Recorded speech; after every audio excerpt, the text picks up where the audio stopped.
We're back with more real life drama, and these stories came directly from you. If you want to submit a story, the link is down below. Also, if you hear my neighbors upstairs, just ignore them. Emma Louise sent this story. Okay, so before I begin, I do have to tell you that I am usually a sweet, level-headed kind of girl.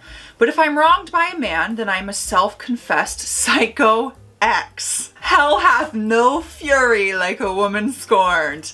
Let's call my ex Dave. I love your honesty. I love when a crazy girl can admit that she's crazy. It's honestly crazier when they're like, I'm not crazy, when they are crazy. Myself and Dave have been together for 7 years and everything was great, or so I thought. We had the kind of relationship that others envied. We were best friends, had a similar sense of humor, and shared the same interests. Towards the end of our relationship, I noticed he became distant. I just put this down to him having a bad spell, so me being the idiot I was, I upped my game to support him.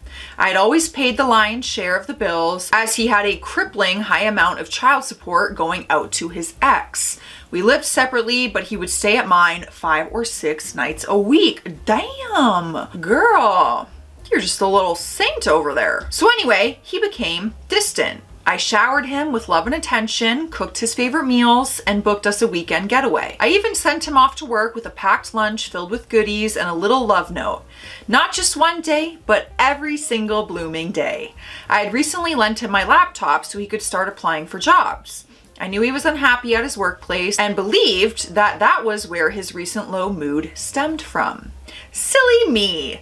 I was home alone one evening and decided it would be a great time for me to finish my online course. I clicked on my emails and was surprised to see that his emails loaded up instead. Hand on heart, I had never snooped on him before. I didn't need to. I trusted him wholeheartedly. But when the carrot is dangled, I was a little intrigued, you know? I know. We can understand. At first glance, there was nothing obvious that stood out, just a load of purchase confirmations. But then I saw a booking for a hotel and couldn't resist a look. My heart swelled with joy. He had booked a lovely posh hotel in an area that was our special place to visit. He had upgraded to have chocolates and champagne put in the room prior to our arrival and to have rose petals scattered on the bed. I could have cried with happiness. There was my man, obviously wanting to show his appreciation for all of the love and support. I know exactly where this story is going. But I'm gonna read it like I pretend I don't. And then I saw the date. It was for the following weekend, which I knew he was away for a work event. Work event. Not wanting to believe what was registering in my brain, I clicked on some of the other email receipts. Condoms, Viagra, lingerie that would never in a million years fit over my womanly curves. I threw up. Literally sat there alternating between being sick and crying. I've never known heartbreak like it. Guys, it is the worst feeling.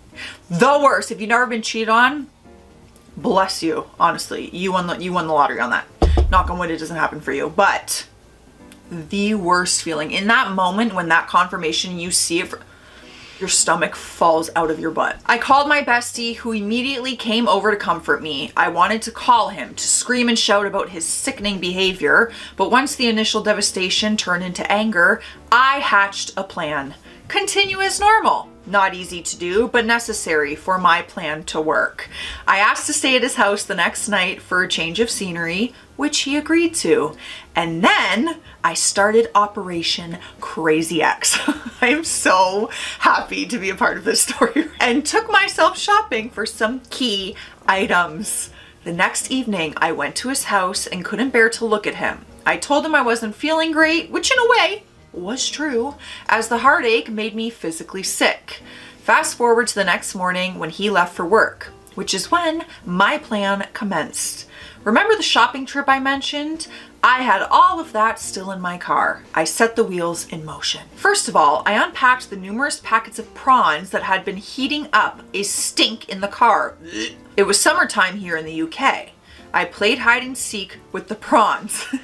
Amazing where you can hide them, as they are so small. Under the bed, in the airing cupboard, in the sofa cushions, like everywhere. I took out my little sewing kit and even stitched some into the hem of all his curtains and all of his coats. Unreal. I had also bought some mackerel, the most potent smelling fish I could think of. I had to be more inventive with this, so I stuck some behind the radiators, in the vents, behind the wardrobes. I would gag. I hate the smell of fish. I can't handle the smell of fish. Ugh, makes me sick thinking about it. I then took the scissors and cut a little slit into every sock he owned and cut a button off of every shirt he owned.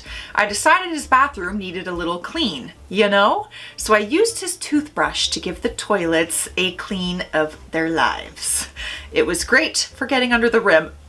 Oh my God, the visual I just had. I took out some milk and soaked it into the rug under his bed. I then packed up all my belongings that I'd left there, including the brand new TV I had bought him the month before, after he had broken his. I had proof of purchase after all. I then locked up and left. Fast forward to the next evening. I told him I knew about his cheating ways. I felt even more insulted when he tried to deny it. But in a way, I'm glad, as it made me angry again rather than sad. He was a manager of an estate agent and eventually confessed that he had met a customer at work, a lady who was buying a home with her husband. So cheater meets cheater. It had been going on for 2 months. He tried crying, acting like a victim, but when my trust was gone, it was gone, baby. I added that, baby. I kicked him out quicker than you could blink. I finished off by messaging his boss and his head office all of the private emails he had sent me from his work address. It exposed his illegal activities, like taking cash for helping developers get the properties they want cheaply, as well as all the GDPR breaches. Girl, you're savage. There were also disciplinary interviews he sent me that included interviews he had conducted with his staff. A big no-no. He had even messaged me bragging that he had disclosed private sealed bids to the families he preferred, another big no-no for his work.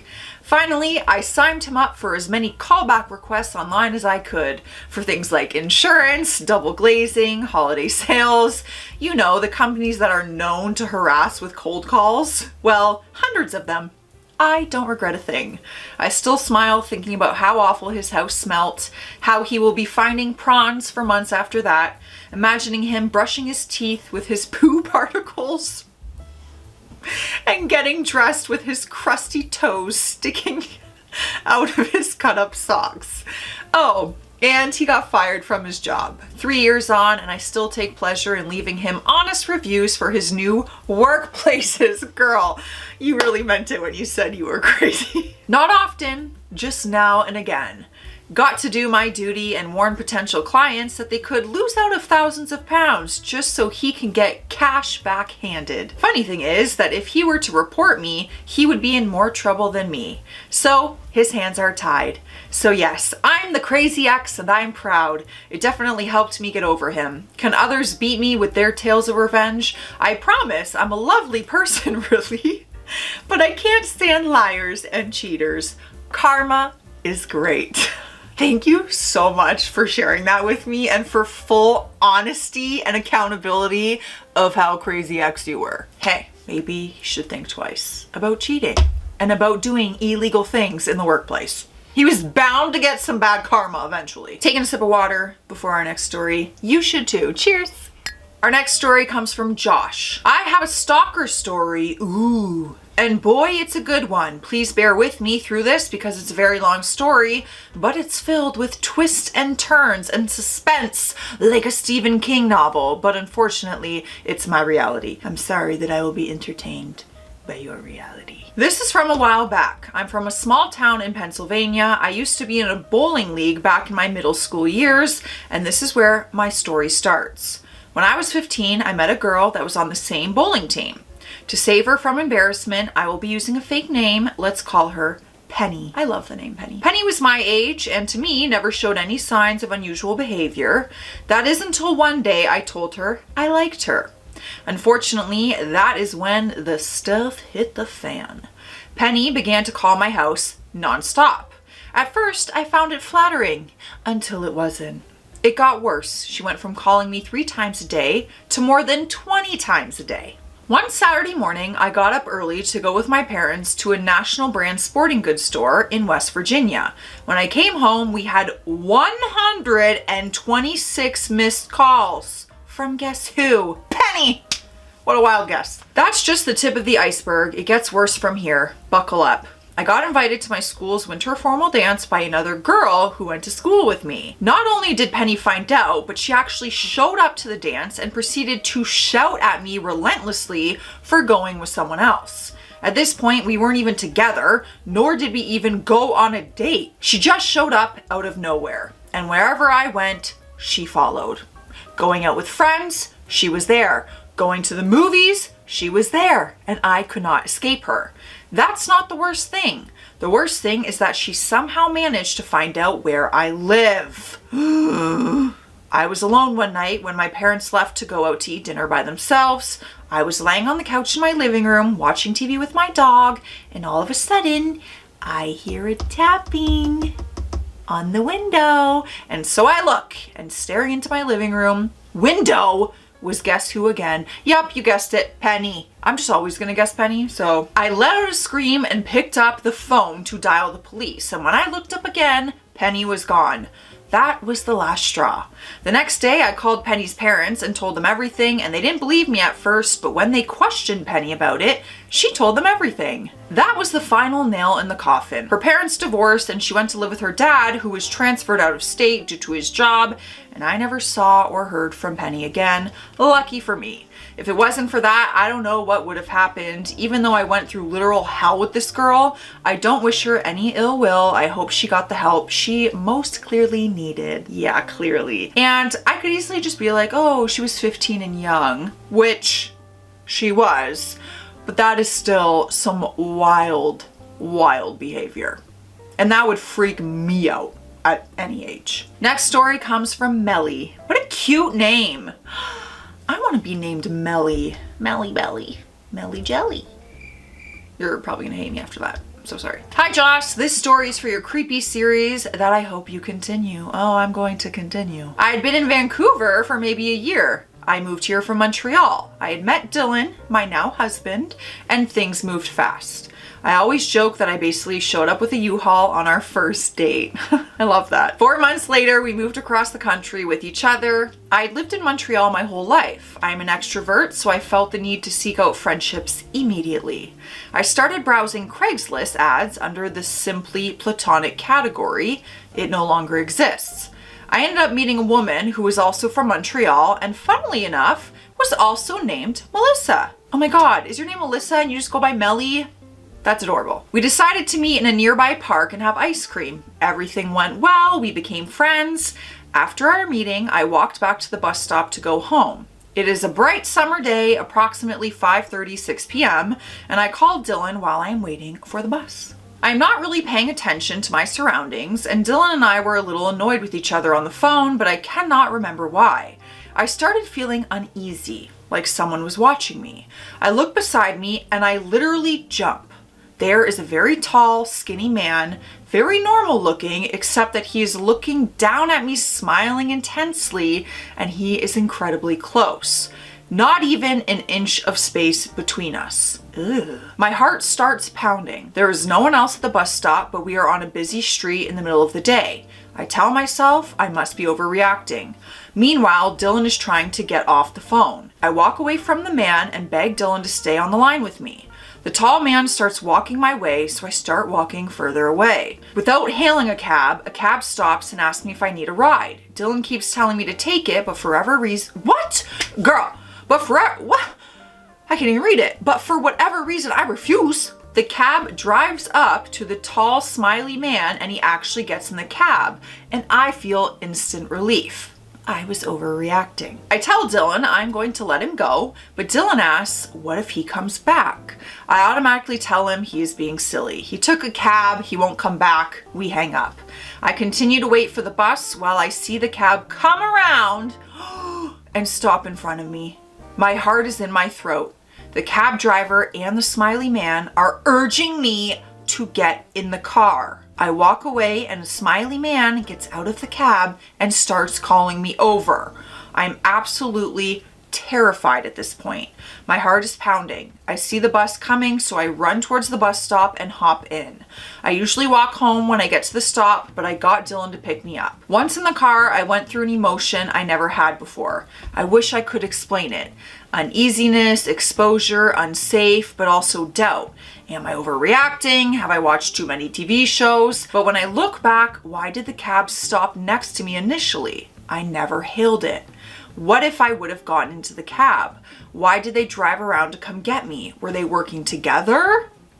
Even if the smiley man wanted to share a ride, why drive in a circle to come back and make sure I didn't want to? I cannot think of an alternative reason that isn't somewhat nefarious. I still get that unexplainable feeling thinking about it. Yeah, I hate to like be a damper on the whole thing here, but I think you have every right to feel that way, because that's what I was feeling the whole time. Was this is a setup, more people are involved, a possible kidnapping situation. That's where my mind was going. Absolutely. And I am so glad you're safe. Hey, always trust your gut. You're not overthinking anything. And who cares? Even if you were overreacting and you got home safe, whatever. Always trust your gut. Next story comes from Darlene. This is actually my friend's story of funny pettiness. A neighboring couple is very sweet, friendly, and just in love with life and people. They are the kind of people who grow extra in their garden in the summer, then hand the produce out for free to neighbors and to homeless people. This summer, the husband used sidewalk chalk to write messages of love and encouragement on the sidewalks of his property. His neighbor didn't like this. Of course not. So she called the police to accuse him of vandalism. So dramatic. The police came out and said it wasn't vandalism because it was his own property and because there was no damage done. So she called the police and asked for a welfare check, questioning his mental health and accusing his wife of beating him. What? How does that all come from chalk? It was investigated and still nothing was wrong. So she tried once again. This time she called City Hall accusing him of ordinance violations. The city inspector came out and said there was no ordinance violations. In fact, he told the husband that it was a shame that the messages would wash away the next time it rains. Then the petty. A couple of hours later, the city inspector came back with a glow-in-the-dark paint. He suggested that the husband use it to make his messages permanent. So now the neighbor not only had to see it during the day until the next time it rained, she had to see it day and night forever. I love that the pettiness came from the city inspector. Like, they went out of their way to go buy this paint and bring it back to you. Hell, they might as well have just helped you paint it on there. Next story comes from Tina Tanay. I have an ex that lied so much for no reason, it was getting ridiculous. I was his first girlfriend his family ever met. They fell in love with me and vice versa. His mom had invited me to a birthday party, which was right around my birthday. Day of the party cakes, he said that his mom wasn't going anymore, which I thought was weird, but okay. The next time I saw her, she said that he told her I didn't want to go anymore. He didn't want us around each other without him, which was very weird. He got mad because I took his mom, his brother, his sister-in-law, and nephews to get there, the boys, hair braided by one of my cousins without him. He cursed his mom out for it. He would lie and say that she told him that she saw me walking down the street with some guy holding hands. What is happening? Which was more BS. He also told his ex that he lives with his mom. He was living with me. He forgot to log out a messenger on my phone. They were reminiscing about their first kiss and everything. I was pissed but didn't say anything. I went to work one time and when I got home, he was mad and talking crazy because I left my son with him and he's not no babysitter. He wasn't doing nothing but sitting on his butt all day, every day. He doesn't like nor wants kids. My son was 9 years old at the time. I couldn't take the lies anymore, so we broke up. He pops up at my job every once in a while, smiling from ear to ear, wanting a big hug, but I'm over it and him. Yeah. Pathological liars are terrifying because they lie about everything and then they believe their own lies. Like, they've convinced themselves that their lies are real. That's terrifying. Our next story is coming from Shay. I'm taking a gander on that one. I am currently mourning the end of a friendship that ended about 4 years ago and just realized within the last month. My best friend since kindergarten stopped being my friend in our late 20s because I am not a Christian. We are now in our late 30s. In our high school years, we lost touch with each other as her father got a new job and they moved away to another state. I tried to keep in touch online, but she was distant. We did finally reconnect in the 2010s, but it was sparse as it seemed that she wanted a minimal online presence, which I understand. Sometime between 2012 and 2015, she and her mom and brother came back to my state and we spent the day going around the area and making some new memories and whatnot. Then in late 2017 to 2018, her father suddenly passed away and they came back down to visit. While here, we decided to go to the Santa Barbara Mission and Church. While on the way there, I had told them I had never been there, and they were like, oh, well now you are going to see it. We went and saw it. I thought everything looked cool, etc. On the way home, we were talking about it and our religion and faith came up. I told them I was agnostic and how it was explained to me was I believe in something, but I don't know what it is. It could be God, it could be a floating cat head, it could be a flying spaghetti monster. And her reply to me is what stuck in my head after all this time. So you aren't Christian? They also asked me why I would go to all the religious events with them while we were children. And I said, because you went and I wanted to go too, to see what you were into and to hang out after the events. I also had said I went to various services from different religions with different friends and family members because that is what everyone told me was normal. After that, she started to get really distant with me, even after her mom added me 4 times in the Book of Faces, Facebook, after losing the password to the previous account. I want to say after C19, COVID-19 started, she went almost completely dark on the few sites that she was active on. And after checking on them recently, they are all gone and her mother on the Book of Faces hasn't been active since mid-2021. After mentioning it to someone at work, she said that she most likely ghosted me after finding out I wasn't a hardcore Christian and that this friendship most likely died that day on the way back from the mission. So now I'm going through the stages of grief that someone I had known since I was 5 got rid of me because I'm not religious. Listen, any friendship breakup is so hard and my heart feels for you because it's never easy losing a friend, honestly, no matter what the situation is. It's awful, but you don't want a friend like that in your life. If they're not going to stick by you just because you have different beliefs, come on now. Oh, I'm sorry you're going through that. Next story comes from Emily. About a year ago, I started talking to a guy on Tinder who I found out went to high school with one of my cousins when they were younger. So after a while of messaging and video calling, we went on our first date. We went to a little Italian restaurant and he invited me back to his place for the night. He seemed nice enough, so I agreed so I didn't have to get the train back to the city that was 45 minutes away. It got to halfway through the night at 4 a.m. and he asked me to be his girlfriend. Oh, damn. I immediately said it was too soon and turned over the other way to sleep, then left the next morning. He then messages me saying he's falling for me.